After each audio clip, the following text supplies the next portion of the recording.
Chapter 1. Princess Llyra. Please, you cannot leave. A gnome 12 inches tall, 15 if you included his hat, yelled as he scrambled along the polished floors. He did his best to keep up with his mistress's pace, but it was in vain. Llyra finally stopped, turned around, and knelt. Her white locks cascaded down her shoulders, stopping just shy of her waist. Her smile was as warm as the sunlight that passed through the glass windows of the halls of the palace, lighting up the room. The gnome reached out and tugged on her olive green cape, begging her to stay. "Neem, you are my dearest friend and companion." Her pale-skinned hand almost glowed as it cupped Neem's cheek. "Yes, milady, you are mine as well, and you cannot go. I am here to serve you, to look out for you. I have for a century now, I know, and I appreciate that." Her voice calmed his anxieties as she patted his tiny shoulders. "But I have to leave, Millet. No. You must stay. Your studies and duties. You are to take the throne one day. Neem, we are almost immortal. We elf kind can live for thousands of years." "Yes, but your father is aging," Neem screeched. "He has lived for 3,000 years, Neem, and I am sure he will live 3 more. He has seen empires rise and fall and watched the world grow and develop. He has had his adventures I want to chase as well. You are still too young. You are only 403. You are too young to venture out. Plus, your betrothed is to arrive any time now. What would your mother think?" Lyra's green eyes rolled at his last comment. "I do not want to marry. I do not want to be stuck in this tree castle all my life. I want to go out into the world and see what it has. I want to examine the creatures in my books. I want to taste the fruits of distant lands, and I am sure my mother did the same." As a youngling, Llyra trailed off and thought of all the great adventures she was hoping to have. All her life she had been kept safe in her forest lands, never traveling far from her home. The paranoid king was afraid of death. He wanted to keep his oldest child as well as his others close and far from harm. The castle was surrounded by towns that nestled in the giant oaks of her people. Her kingdom sat in the east of the lands of Ryandel, the home to the wood elves. Now there were only 4 places in this world the elves called home. Ryandel, the forest dwellers. Kelowna, the mountain elves. Akka, the desert dwellers, and the people of the islands, called Y. The elves were created by God to care for the earth as the angels oversaw them. Elves were closer to nature than the other races, and were a light to the world. They were considered the most beautiful and elegant of the races on earth besides the visiting angels. The elves were the oldest and most respected race. The elves were spread throughout the world from the deep forest to the sandy deserts of the east. Most were eagle, kind, generous, and wise. The race only went to war to defend the land, their race, or the innocent. The elves are the strongest of all the races, and they represent everything in the light and life, while the vampires, their counterparts, represent death. Death to the body and soul was released in the garden when the humans took a bite of the forbidden fruit. Death was contained in the fruit of a tree in a secret garden hidden away by the Creator, and now it was released upon the world. This new enemy frightened the races of the world, causing them to retreat and hide within their borders. The gnomes, like Neem, were a race in partnership with the elves. While the elves were tall and slender, gnomes were exceedingly small, around 12 to 16 inches tall. They are smaller than dwarves and can often be mistaken for small dwarf children. The gnomes help the elves tend to the plants and animals outside of the garden, as well as serve in the elves' homes. They are a humble and lovable race. Neem had pledged his servitude to the young Llyra when she was born, and had always stuck by her side. He was her protector and best friend as well as a teacher. He spent many sleepless nights telling her stories of his and her father's adventures. Now that Llyra was grown, she wished to go on her own adventures, but the king forbade it. He did not wish for his only daughter to face harm and the new foe, death. Llyra had never met her betrothed, but she had heard stories of him. He was from the Acker kingdom. Rumors of his bravery and strength circled the castle, and their marriage would strengthen the bond between the two kingdoms. It was said his golden skin rivaled the sun. Many princesses from around the kingdoms wished to marry him, but Llyra was chosen. Llyra had no interest in being held down with silly politics. She wanted to roam the lands and chase adventures. She had only strolled into the lands of her forest kingdom, and she very much wished to see the other parts of the world.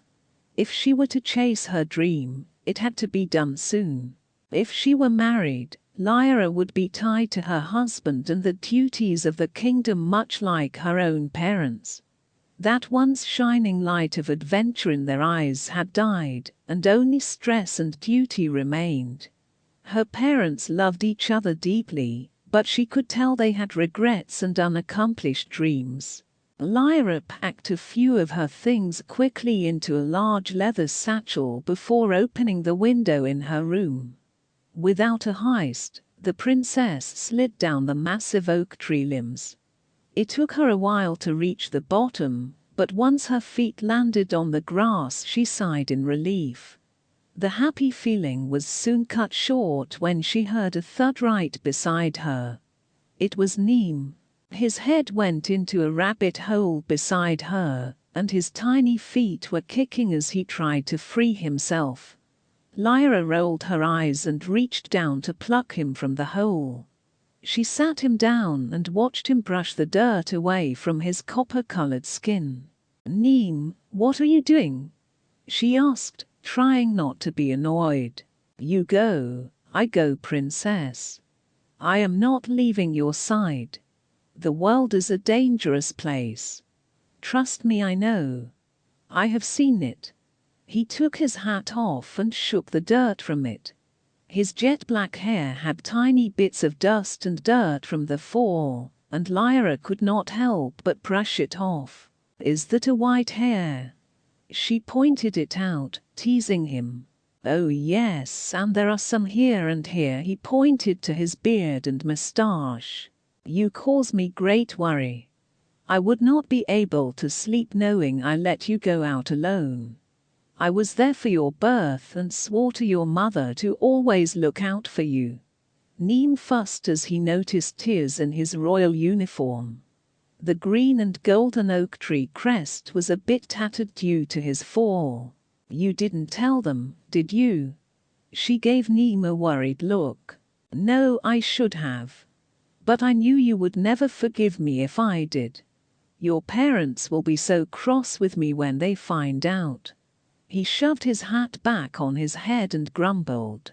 "Neem, what? Thank you." She smiled warmly at her friend before turning to walk away. "Don't say I didn't warn you." He huffed as he turned to follow her. "You know we have to change that uniform." Llyra pointed down at Neem's chest. "Whoever sees that, they will know we are royal. Well, look at you, being smart and thinking ahead." Neem snickers sarcastically as she climbs up her skirt and makes his way into her bag that hangs beside her. "What are you doing?" She laughed as she watched him dig around inside. "Looking to see what you brought." "Let us see, books, food, spare clothes. Is this gold?" He held out a coin. "Yes, you know we will need it."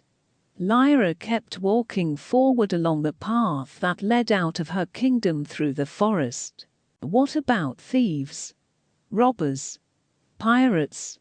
Neem fusses as he continues to sort through her bag. Do you know any pirates? She asked.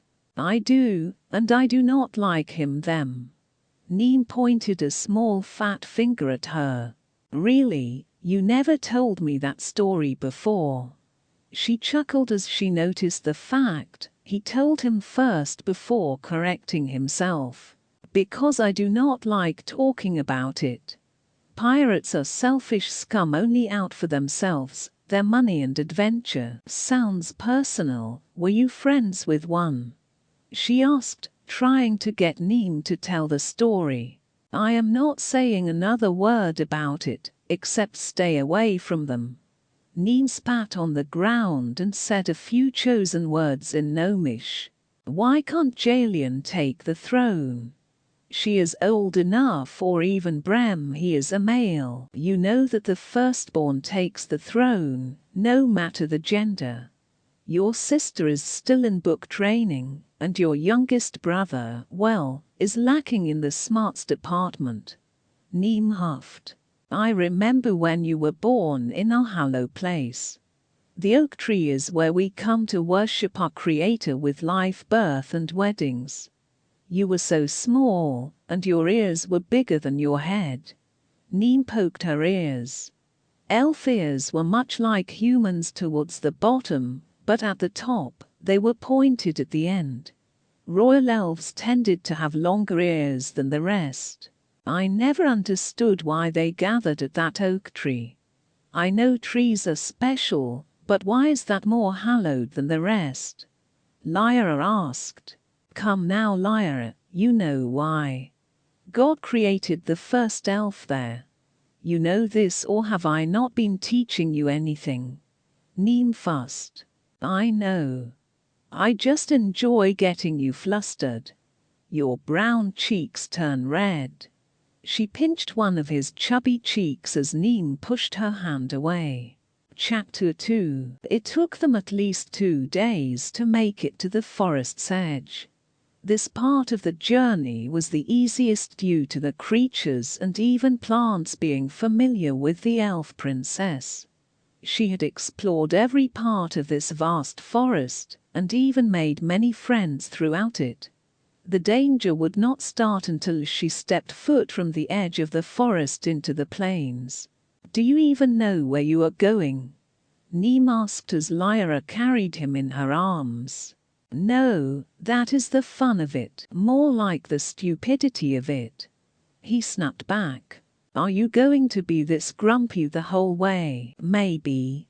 He grumbled.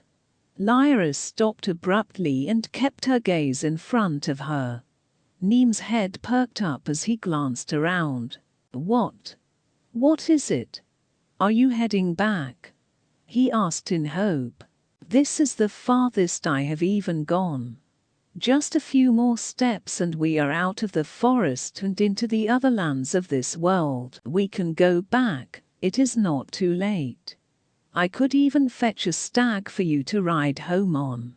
His words were ignored as she stepped out from behind the thick brush towards the open space. Neem closed his eyes, not wanting to watch as they exited the forest. What is the big deal, Neem? I tell you what the big deal is: dwarves, vampires, trolls, and goblins. And dragons all ready to snatch up and eat us. He waved his hands as he exaggerated himself.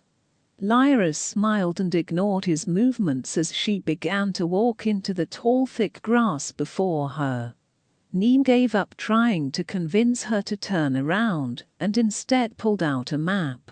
This is the outer farmland of the Gab tribe.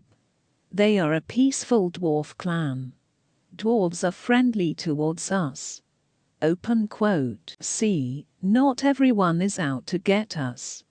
Llyra smiled as she held Neem with one hand and unsnagged her cloak that was caught on a sticker bush with the other hand. These people have an alliance with your father. After their borders, who knows what savages lie in wait. Not to mention the pirates that run the seas and coastlines. Nasty bunch. Neem, will you stop? She was a bit skeptical of his claims. I do not want to talk about it, but things are not nice like in your books. The world is cruel, bloody, and savage, but it is also beautiful and full of wonder. I want to see the snow. I want to visit the lands of rolling hills.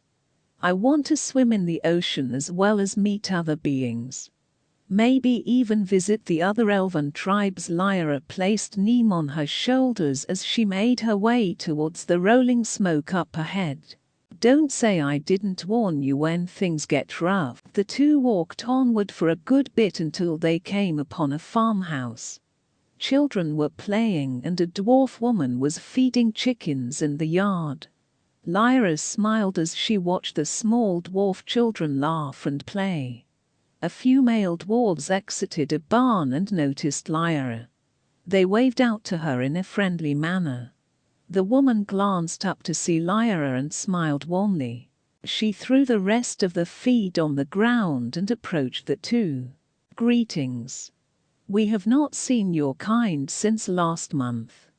Is everything all right? She asked.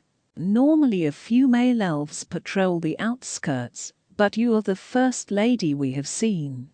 The dwarf woman wiped her hands on her skirt a few times. Llyra looked on curiously with a warm smile.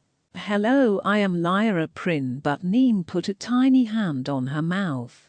Sorry miss, we are just two travelers from the kingdom of Ryandel, the forest dwellers. We are just travelers passing through. Well, you are most welcome to have a rest here. Follow me. The woman beckons to follow as she walks towards the large house. Don't tell anyone you are royalty, Neem whispered in her ear. Not even these folk never know what one will do to a royal. Ransom, assassination. You are paranoid. No. I am safe. You need to learn that melody, especially if we are to survive your adventures. The female dwarf led the two into her house. It was warm and inviting. Many of it was made of wood with metal intertwined throughout it. A fire was roaring in the heart as a large black pot bubbled. The smell was divine and caused both Llyra's and Neem's stomach to growl. Please have a seat. Let me feed you. Oh, where are my manners? My name is Pim. It could be poison, Neem whispers. Why are you being so nice to us? Neem barked. Pim laughed and shook her head a bit. Your kind and my family are allies. We trade regularly. How else do you think you get your eggs for those cakes you enjoy? Or the flour for bread? Pim put a hand on her hip. Neem sank back into Llyra's hair, a bit ashamed. I am sorry about him. Thank you for inviting us inside. Llyra took a seat at the table. Neem hopped off her shoulder and took a seat beside her.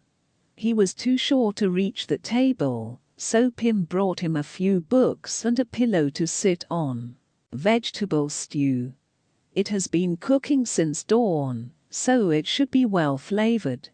Pim served them each a bowl and made herself one. She sat across from them after pouring them some water. Thank you. Llyra smiled warmly at the lady dwarf as she picked up her spoon. She dipped it in the stew, blew off the steam, and popped it in her mouth.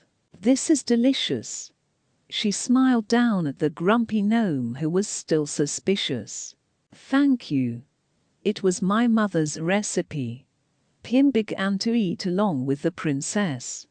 After the gnome was sure the food was not poisoned, he began to eat greedily. The dwarves were the second-ranking creatures behind the elves. They were considered brutish, but most had a gentle heart. They were half the size of elves, and ranged in varied sizes and colors, much like the other creatures of the world. The dwarves built elaborate cities of stone and crystals that burrowed into the side of the mountains. There the dwarves mined and hungered for metal and gems. Most were known for their blacksmith skills, and often taught the elves to make armor and swords. When they donned their metal armor and weapons, the dwarves were equal in strength to the elves. Although most stayed in their mountain places, some dwarves did venture out and settled in the plain lands. They were farmers and grew crops for their dwarf kin, as well as elf allies. "Where are you two headed?" Prim asked as she took a sip of her stew. Lyra looked up from her stew and smiled. "We are just traveling. I would like to see the country." Neem was glaring at Lyra the whole time to make sure she did not say too much. "Well, you must see the new kingdom of Burid. King Ensor, a son of Adam, a human, rules there." Lyra's eyes lit up with excitement. Neem grumbles as he starts to eat his stew. "It will take you 3 days of walking, but my sons are delivering flour there tomorrow, so you can ride with them. You will be safe. My sons are the greatest."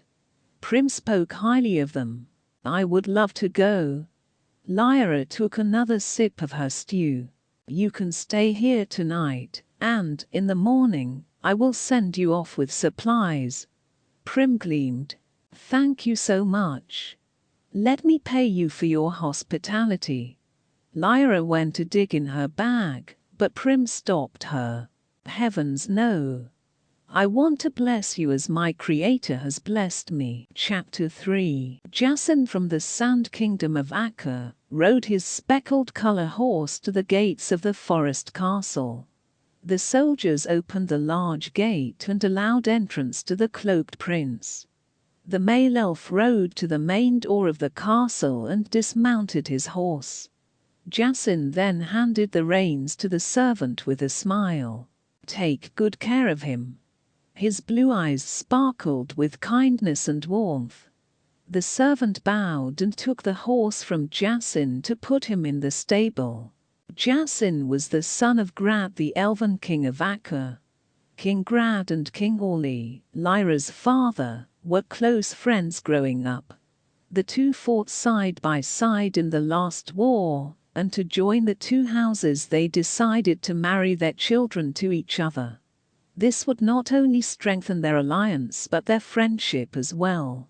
Jassin knew it was his duty to further his kingdom's well-being, so being the good son he was, he agreed to marry this princess he had never met. All his life he strove to be the great elf his father was. He knew one day he would have to take his place and rule his people, so he took great care and pride in learning and doing as his father told him. Jassin made his way quickly to the throne room of King Orly. When he entered, he removed his cloak hood, revealing his face to the others. A few of the ladies in waiting oohed at his handsome features. The desert elves were darker with gold and too often deep brown skin, compared to the pale elves of the forest. Jassin's warm golden skin along with his crystal blue eyes made him a rare beauty on the court. His hair was shaved on the sides, but a long black mohawk of dreads trailed along his shoulders, draping on his golden armor breastplate. Jassin bowed before the king and queen. "Welcome, Jassin, son of Grad of the Akka kingdom. I am glad you have arrived at such short notice." Orly stood from his throne shooing away his consultants. The consular held scrolls of paper and ink, eagerly waiting for the king's approval on matters of the realm. Orly had white hair much like his daughter, but it had a few grey strips mixed in it. He was older and lines along with wrinkles stretched across his stern face. His wife, Or, sat on her throne smiling down at them both. She was going over the ledgers with her daughter. She was as regal as her husband, but her face glowed with a smile. Or's long white hair cascaded down her shoulders and sat upon a golden dress. "I think I will leave you two to speak business. I have my meeting to attend to." The queen exited and Jassin bowed to her. I am afraid I have some bad news. Orly breaks the silence. Jassin turned his attention to the king and lifted a single brow. He then glanced at the queen who left and then to her side where her middle daughter followed. She was pale-skinned with long black hair. She looked like the queen's mother but younger. It must have been the middle sibling Jassin. Jassin remembered the royal family consisted of the king, queen, and 3 children. Llyra, Jassin, and a son named Bem. Llyra was rumored to take the throne due to customs, but she did not want the job. Most elves next in line would stay close to the king or queen to learn how to rule, and the only one by their side was Jassin. Orly waited for his wife, daughter, and their servants to leave before he continued to speak to Jassin. He walked closer to the younger elf and smiled. "How have you and your family been?" he asked. "We are well. My father has begun a campaign to dig wells in the outskirts of our kingdom to help the human dwellers. Your father was always one for compassion. I just pray they do not take advantage of him." Orly paused before continuing. "Any word on the pit?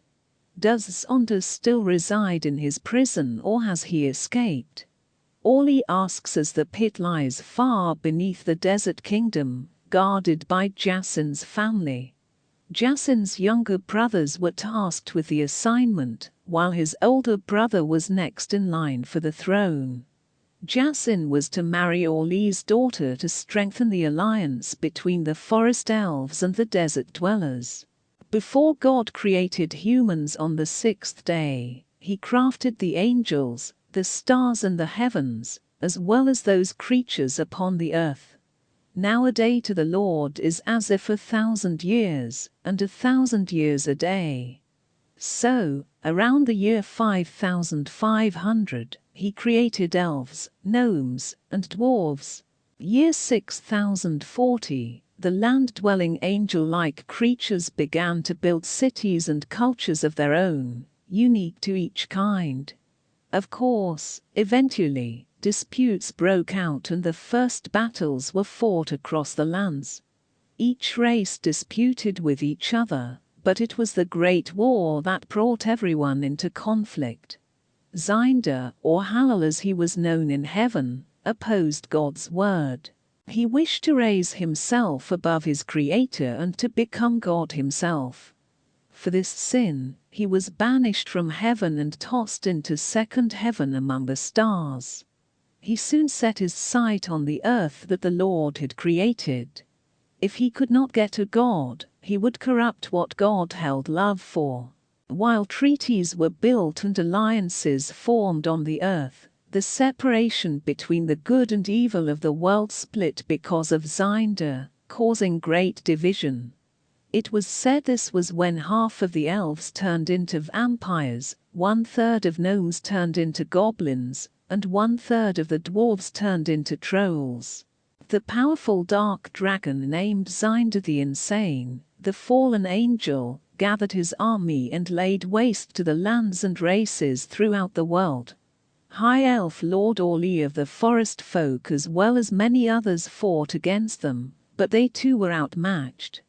It was not until Surtur the Protector was allowed to leave the heavens and assist did the war came to an end.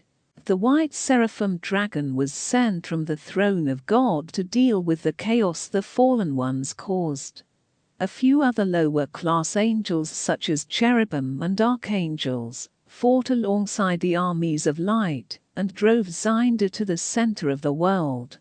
There they chained the great evil and bound him so he could never rise again. 100 years passed, and rumors began to circulate about the evil races plotting to come together once more. A tale spread throughout the lands that Samel and Dimmel, a half-dragon half-vampire known as a serpent, were born. They were twins, the sons of Zinder, and they were to raise an army for their father. Their mission was to free their father, but these were only rumors at the time. Daniel entered the garden and tempered the humans. They ate the fruit and released the curse. One of those curses was death, but Daniel himself was cursed by God. It was up to Samuel to successfully release his father. But there were only stories the elves and dwarves whispered in the dark. Whispers of Samuel reaching the pit were all around. Many said the pit had been opened and Zinder was freed, while others had hope that the evil dragon was still trapped. We have been having issues with the vampires coming closer to our borders. Last week he had to fight off a horde of them. Jassin explained. Does your father need reinforcements? Orly asked. As of now, no. But who knows what the future holds? Some of the gnome spies say Zonda has escaped and is planning to take down the elf kings first. I will write to the others letting them know. We all must prepare to fight if it comes to that. Speaking of the future, I have sad news. My daughter Llyra and your future bride have run away. I need you to track her and bring her back. If me or any of my men try, she would no doubt see us and flee farther away. She does not know what you look like, so you would be the best fit for the job. Plus, I trust you to find her and bring her back safely. I will do all I can, sir. Do you have a painting of what she looks like? I do not even know who I am looking for. Jassin smiled. Ah yes, of course. Follow me. Chapter 4. Llyra travels towards the kingdom of Burid with Prim's sons. It would have normally taken Llyra 3 days of walking according to Prim, but in horse and buggy, they were able to make it in 2 days. The whole way Neem-eyed the 2 dwarf brothers, making sure they were up to no mischief. Llyra enjoyed her time spent with them. They laughed, joked, and exchanged stories of their adventures with her. The brothers even gave her a few ideas of places she should visit. However, Neem shot those ideas down. Llyra did her best to keep herself from getting angry at Neem. The elf princess was kind and understanding most of the time, but Neem's constant worry and nagging was starting to get to her. She only wished to travel and enjoy the sights as well as the experiences. Neem was putting a damper on it all, and Llyra knew she had to put him in his place eventually. The carts pulled up to the huge castle walls that surrounded the small town at the base of a cliff. On top of the cliffs, high above the town, sat the grand castle. Llyra glanced in awe at the castle, wondering what kind of king Elmor was. The wagons entered the large gate and towards the middle of town. Llyra thanked her driver and hopped out of the wagon. Neem leaped into Lyra's arms and glanced up at the castle along with his companion. Let us try and stay away from that place. We do not need that kind of attention. For once Llyra agreed with Neem. She did not want to deal with royalty, she dealt with that her whole life. Llyra turned to enter the marketplace to look around at the wonders it held. Although she did her best to lie low, fresh faces in this small town caused the locals to whisper. The town consisted of humans, and they were not used to seeing elves this far in. Word reached the castle, and the king sent his guards out to recover the new travelers. The king wished to inquire about the reason for the elf being here. Humans and elves did their best to avoid each other. The 2 races were not at war, but they did not get along too well. They had different lifestyles, values, and customs. The elves wished to live with nature and preserve the earth, while humans only cared about expansion and conquering. The king was no different. His goal was to raise a kingdom and expand westward towards the ocean. Elmor's guards reached the tavern inside the town below the castle. Their torches filled the darkness as they stood in the back alley of the town. The captain of the guard entered the back door of the tavern, followed by 2 additional guards. The guards did not know what to expect when confronting the elf. Elves were stronger, faster, and more skilled than if they were mere humans, so they had to proceed with caution. The tavern owner led them to Lyra's room and knocked on the door. "Miss, I am sorry to disturb you." The tavern owner did not like the fact the king was intruding into his business, but he had no say in the matter. Llyra sat up in the bed and glanced towards the door. Neem crawled from under the blanket and jumped to his feet. Before Llyra could respond, a loud bang was heard. The captain of the guard used his fist to bang on the door. "Open up in the name of the king," he barked. "Please, sir, do not disturb my other guests with this," the tavern owner whispers. The captain ignored him and knocked again. "What do we do?" Llyra asked Neem in shock. "We must go. There is no escape, unfortunately." He frowned.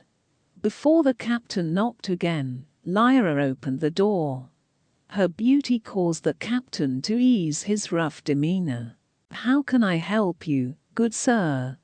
Llyra asked. "The king wishes for you to have an audience with him right away." The captain softened his voice. "Very well. Allow me to gather my things." Llyra went to turn, but the captain spoke up. "No, my lady. We will gather them for you. You must come right away." The captain knew by her demure and clothes the elf had to be royalty. He treated her with more respect than he normally would, and Llyra noticed this. The she-elf with gnome in hand exited the room and followed the captain out of the tavern. The whole way towards the castle her stomach was covered in knots. She did not know what kind of king Elmor was, and this worried her. Would he harm her? Would he keep her captive? Or would he send her back to her father? So many scenarios played in her mind that she did not even realize she had made the journey into the castle and in front of the throne room. Llyra blinked out of her thoughts as the king made his way towards her from his throne. He was tall, taller than most humans. Elmor was also younger than Llyra envisioned. His hair was a dark auburn color, and his facial hair was of the same color. His high cheekbones and softened eyes made him very handsome, and Llyra had to look away to avoid blushing. "Welcome to my kingdom, milady." The king extended his hand to take Llyra's. Llyra placed her hand into his, and the king greeted it with a kiss. "I apologize for taking you from your room at this hour, but we have not seen an elf in our lands in quite some time. I only wish to extend my hand of hospitality. I hope you stay in the castle. If you wish, madam." Llyra curtsied slightly and forced a smile on her face. "Much thanks to your highness. I would be delighted to." She knew to accept the invitation. "Excellent. My servant will show you to your quarters." The king stepped back a few paces. "I will leave you to rest. You must be tired from your journey. I am sorry, I never caught your name." "Moon, my lord." She was not entirely false in giving this name. Her father often nicknamed Llyra his moon due to her pale skin that often glowed when she was happy. It was also due to the fact she was always sneaking out at night to escape into the kingdom for adventure. "Well, Lady Moon, I wish you sweet dreams." And with that, the king turned to walk back towards a door behind the throne. Llyra and Neem were then escorted out of the double doors behind them and down the hallway.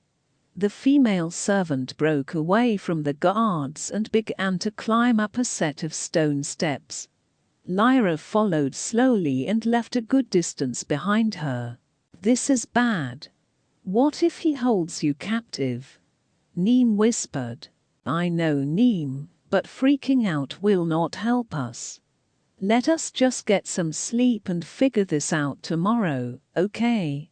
Let us see who this Ensor is. The next morning Lyra was woken by a small knock at her door. Milady, His Majesty would like to have you for breakfast in the dining hall. I have brought you a change of clothes fitting the court. The servant spoke from behind the wooden door. Lyra slowly peeled herself from the cozy bed and walked to the door. She opened the door, allowing the servant inside. May I help you get ready? The server asked. If you wish. Thank you. I am not familiar with your customs. The servant chuckles a bit and walks into the room. She sat the dress on the bed and walked to the window to open the curtains. Mornings we wash our face and teeth and get ready for the day. His Majesty likes to have breakfast before his morning ride. Do you know how to ride a horse, Milady? The servant asked. Yes, of course. Neem poked his head out of the bed and startled the servant. Oh my! I have never seen someone so small. Neem grumbles as he eyes the woman. I may be small, but I'm not one to be messed with. He barked. His name is Neem. He is my friend and companion, and excuse his manners. Lyra eyed him. My apologies. The servant bowed a bit before walking to pour water into the bowl sitting on the small table across the room. She then handed Lyra a towel, a bar of soap, and a brush for her teeth. Here you go. While you wash up, I will prepare your riding dress. I will also have your clothes cleaned for you. She smiled and walked past Lyra to get to her duties. Neem hopped down and walked to meet Lyra at the table. Are you sure you don't want to escape now? He eyed the lady who had his back turned to them. No, I want to see how this goes. Lyra made her way into the bright and grand dining hall. Tapestries and various paintings hung on the grey stone walls. Her eyes then glanced down at the dress she wore.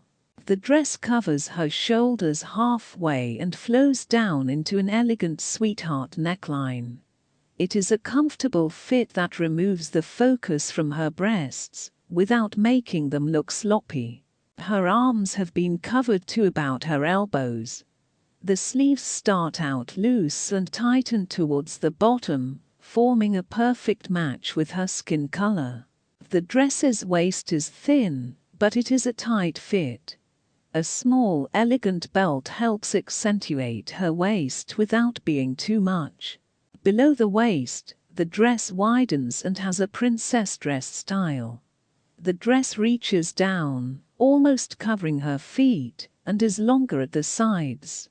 Lyra was wearing peep toes, which went hand in hand with this dress. To top it all off, she was wearing a small, elegant hat that held her hair out of her face.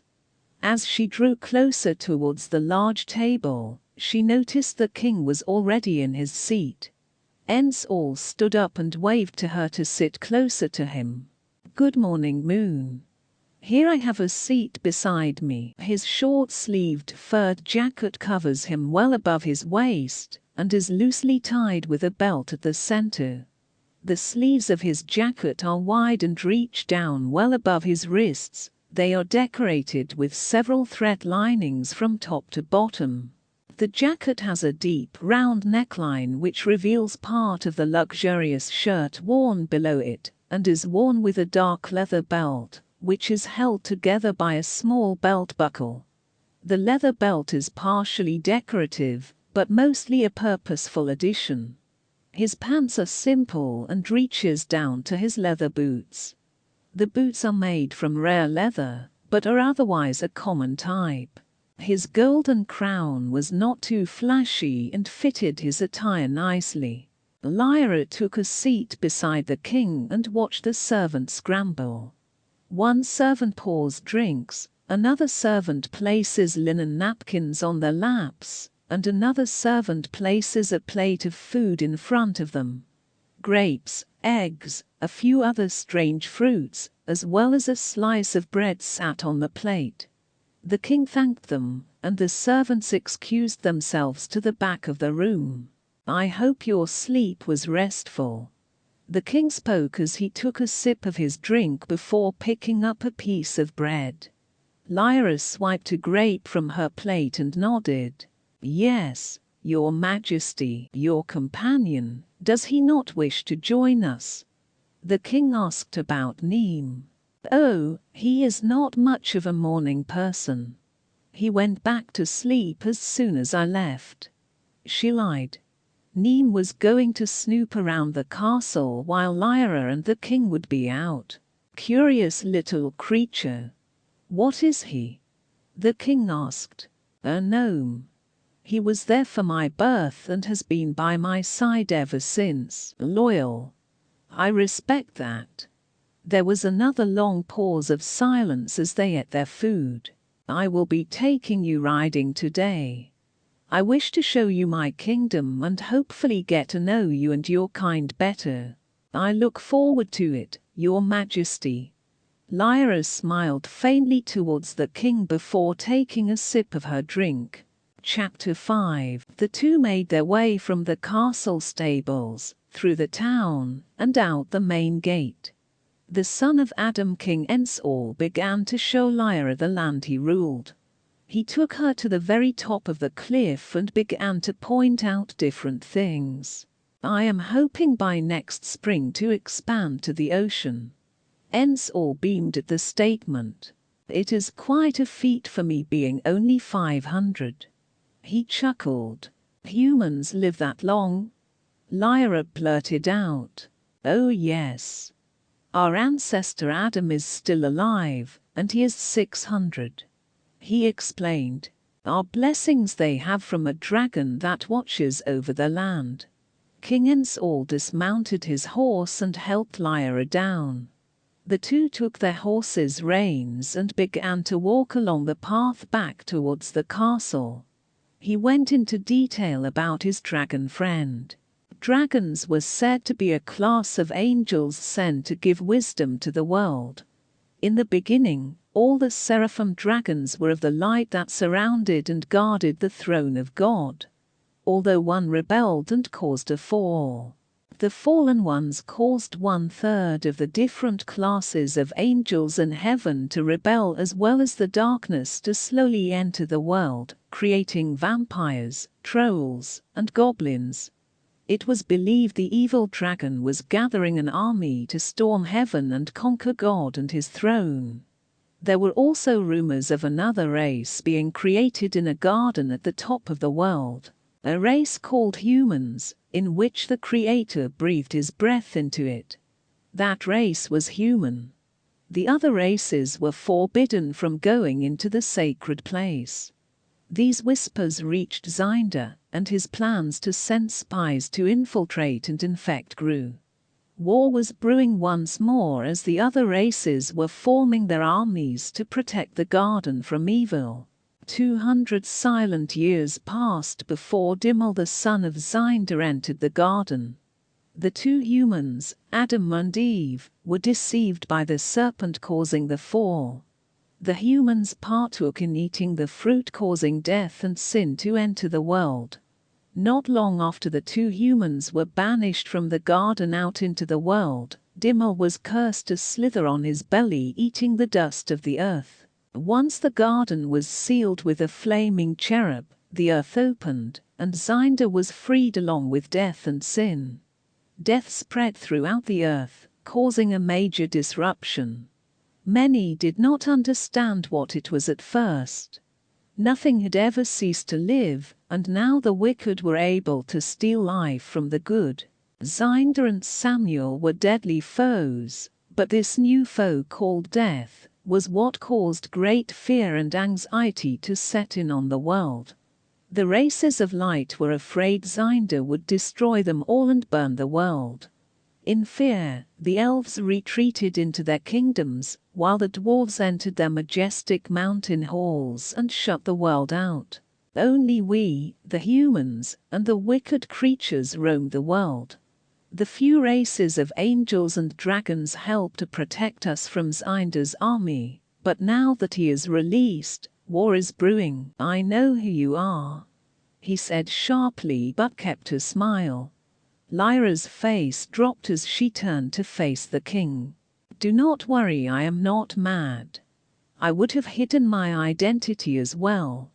My servants found your crest while cleaning your clothes and informed me you are the daughter of Orly of the Forest Kingdom. Humans are not too fond of the elf kind, but this kingdom has no ill will ensure you.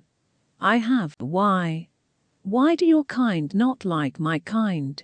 Llyra asked.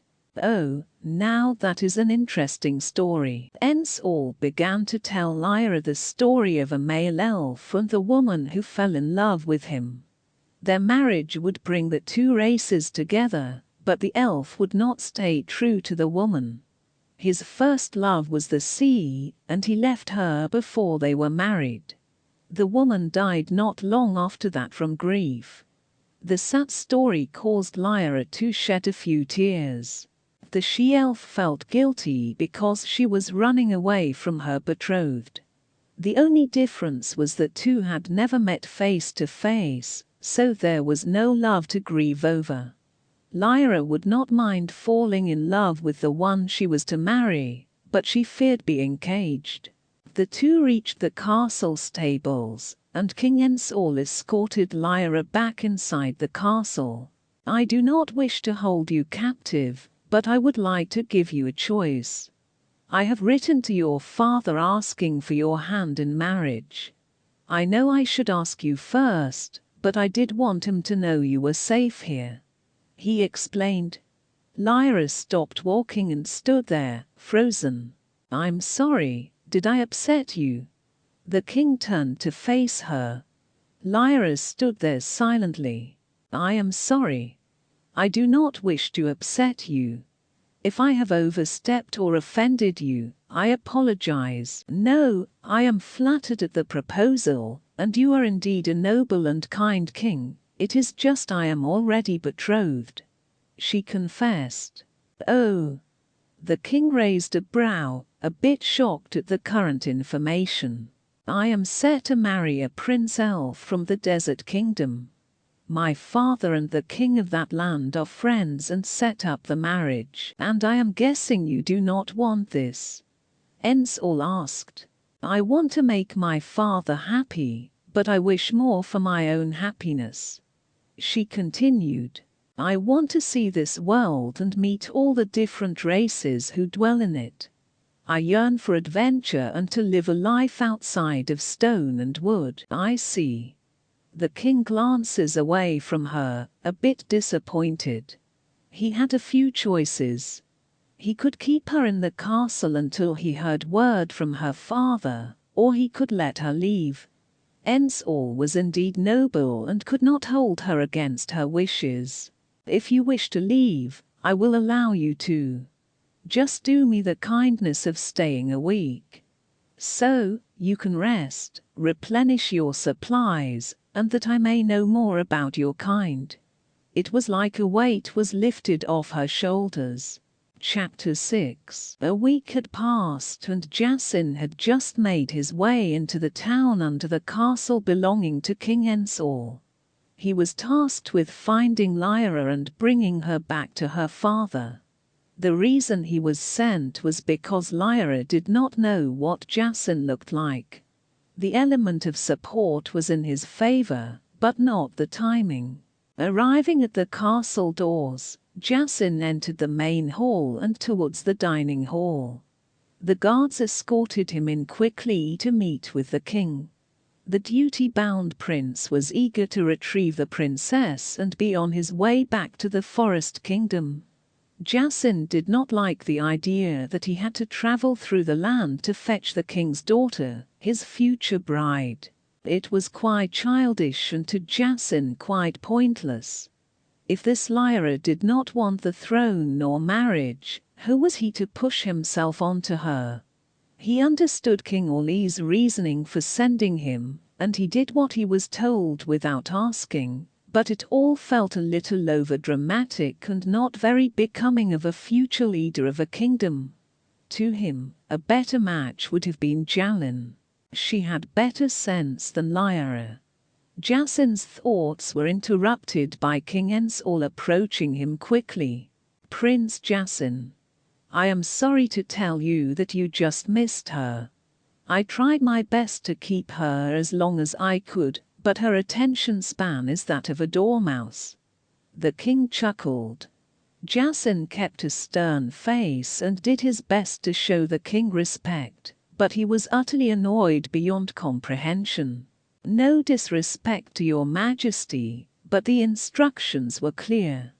You were to hold Princess Llyra here till I arrived." Jassin spoke up. "I understand, and I did my best by showering her with attention, entertainment, food. I even allowed her into our library, but the princess is not one to be held down." This was all true, but the king felt guilty towards the end of the week. That day he let slip Llyra's father's plan to send someone after her. Elmor could not bear the fair lady to become cross with him, so he let her know in advance the plan, and allowed her to escape an hour before Jassin arrived. Jassin was furious but held his tongue. He knew if he lashed out at this king it would not be a good thing. Orly wanted an alliance with this human king, and if that was to happen, Jassin could not lose his composure. Jassin cleared his throat and glanced towards the king. "May I inquire where the princess went?" Jassin asked. "She went east. If you hurry, you may be able to catch her. I told her of the dwarves and the mountains, and I believe she wished to meet them." Jassin turned to leave but was stopped. "Allow me to replenish your supplies and feed your horse, Prince Jassin. Also please take this to King Orly when you see him. I wish to sit down with him and draw up an alliance treaty." The king smiled as he handed Jassin a rolled-up parchment. Jassin reached out and retrieved it. He shoved it in his cloak and bowed slightly. "Thank you for your hospitality. I must be on my way if I am to catch the princess." The king waved to his servants to escort the prince back to his horse with the provisions. Jassin collected his provisions and quickly fed his horse. He mounted up and made his way out of the castle stables. Heading west, he hoped to catch up to the princess. This was beginning to be more difficult than Jassin wished it to be. In his mind, he was going to arrive here and retrieve the princess, bring her back to her father, and be done. The king's doing was a bit suspicious, but Jassin did not have the time to investigate the matter, nor did he risk the potential alliance. The humans and elves were on bad terms, and if this king was willing to meet and break bread with Orly, Jassin had to be respectful and diplomatic. He was always taught to think of the greater good and not to resort to his feelings on matters. Like the good prince and future king, Jassin had to keep a cool head and do as he was told. Jassin clicked loudly for his horse to take off west. He needed to catch up to Llyra before anything happened to her. Chapter 7. An endless sea of emerald life stretched across the landscape, dotted with small groves and large lakes on both ends of this vista. Amid the verdant backdrop, blossoms of every color bloomed for entire bee queendoms and intrepid dragonflies. Above and around them birds soared high and far, while birds of prey hovered vigilantly in waiting for an opportune moment. The peaceful scene swaying in a gentle breeze accentuated by the warmth of a late spring sun, out of reach of all clouds, offered a gentle respite to any weary traveler in need of a break. Llyra led the horse the king gave her as Neem sat upon it. The two slowly made their way into the meadow before them. She let the reins of the horse go, allowing him to graze on the sweet grass. "Isn't this beautiful?" Lyra asked as she bent down to smell a large flower. "At this rate, we are never going to reach the mountains." The king said it was a 4-day ride, and if we keep walking at this pace, we will never get there. Neem grumbled. "Why are you so grumpy? I am only trying to admire the beauty of this land. I would like to take my time and enjoy my adventure." She chuckled as she took a seat in the grass. Neem climbed down off the horse and walked towards Llyra. "I do not like being out in the wild like this. At least in that castle, we did not have to worry about getting mauled by a bear or held up by thieves." He huffed. "Do you ever just relax?" She asked. "Yes, back home, but you had to leave and cause me all this stress and headache," he exclaimed loudly. Lyra took a small piece of bread from her bag and threw it at Neem. "Here, take a food break. Let us just eat lunch and then we can ride towards the dwarf's mountain." Neem took the bread and bit into it. The whole time he eyed Lyra as well as the surrounding areas. Lyra ate her piece of bread as she lay down in the tall grass and wildflowers. She watched the bees, and a few tiny fairies flew overhead. They were busy tending to the beautiful meadow, pollinating and tending to the flowers. Had it been an hour or two? Lyra did not know. He and Neem had finished their lunch and fell asleep in the peaceful grass. She sat up and yawned a bit before standing up. She used her foot to tap Neem awake. "Hey, let's get going." Neem jumped awake and snorted. Finally. He stood up and brushed the grass and dirt off him. Lyra rolled her eyes as she whistled for the horse. The black steed walked over towards Lyra and stood still, waiting for her to mount his saddle. Lyra placed Neem on the horse first before hopping up on herself. She then took the reins and clicked for the horse to ride forward. The horse walked forward out of the meadow and towards the forest that lined it. As they entered the dense wooded forest, Neem began to worry. This forest was dark and had a bad energy about it. It was questionable due to the lack of birds and noise. A chill went up his spine as he looked up at Llyra. "This place feels cursed. It is not like our home. Our forest is bright and teeming with life. This place seems dark, cold, and void of life." For once Llyra agrees with Neem. "For once, Neem, I have to agree with you." She spoke in a whisper. The horse's ears went back, and he whinnied in distress. "Something is watching us," Neem whispers. The horse stopped and pawed at the ground, refusing to go any further. The elf scanned the forest. Looked suddenly from the brush below the trees. Hundreds of gnomes rushed out screaming. They used tiny bows and arrows as well as spears to throw at the horse. The horse reared up and Llyra rolled off, hitting the ground. Neem fell on top of her, and the two scrambled to get up. The wild gnomes continued to run towards them. Llyra did not have any weapons, only her bag, which she swung wildly at them. "Neem, tell them to stop," she yelled. Neem spoke in all the languages of gnome to them, but it was no use. No use. He yelled as he picked up a spear that they threw and he chunked it back at them. They are wild and savage like this cursed forest. Just before the gnomes would overtake them, Jassin rode up on his spotted steed. He hopped off his horse and used his sword to slash the gnomes at their feet. Llyra got behind Jassin and used her bag to swat away the remaining gnomes. The wild gnomes finally gave up and ran back into the forest. Jassin turned to see Llyra and Neem. He noticed Neem was a gnome and he went to stab him, but Lyra jumped in the way. "No, he is with me," Lyra yelled. Jassin lowered his sword and took a step back. "What are you doing in these woods?" he asked as he removed his hood. Lyra noticed he was a fellow elf. His dark features let her know he was from the Desert Kingdom. "We are on the way to the mountains to visit the dwarves. The king, Elmor, told us it was a 4-day ride west. Everyone knows to go around the cursed woods of Sutmiotu. It is cursed by the angels. Anything that enters her eventually either dies or goes mad like those gnomes."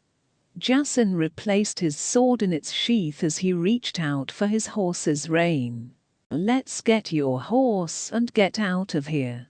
Jassin whistled for the other horse. "Wait, why should I go with you?" Lyra asked. "Don't ask, Lyra, let's just go," Neem yelled as he ran towards the black horse. Lyra side-eyes the elf as she hopped up on her horse. The three of them turn around and ride back to the meadow.